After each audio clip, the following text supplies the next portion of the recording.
how did we get to the cut scores for the levels.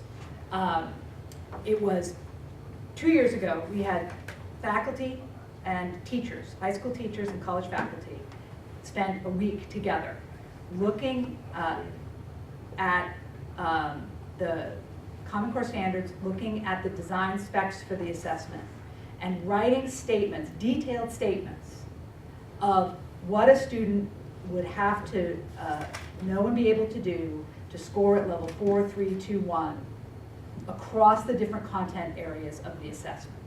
What's the distinction between a level 4 and a level 3 in terms of reading critically, for example, right?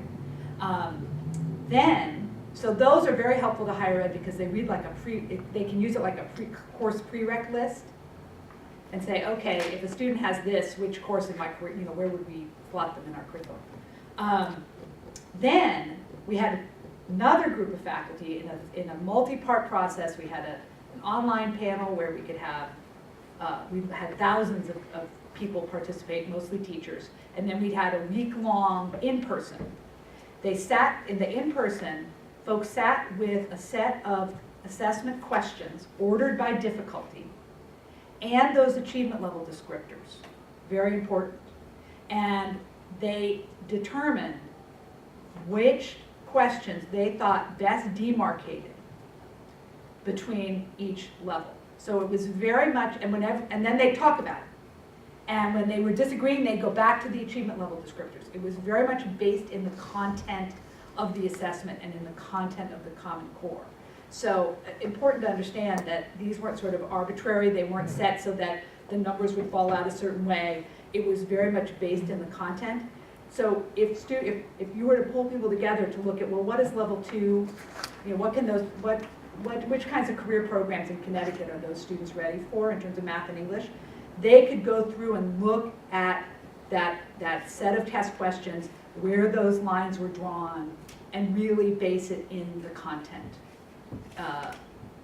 and make the decisions that way. So I think I thought that was important to include, that you've got some anchors there that are real in content. And one of the things that we're looking at trying to do this year, there are some programs where, not a lot of them, but it's a growing trend of K-12 and higher ed building programs that are articulated, where the students started CTE in the high school and they proceed directly into a vocational program in a community college, and the faculty and the teachers have built those programs to be aligned to function as one program on 2 sites, essentially.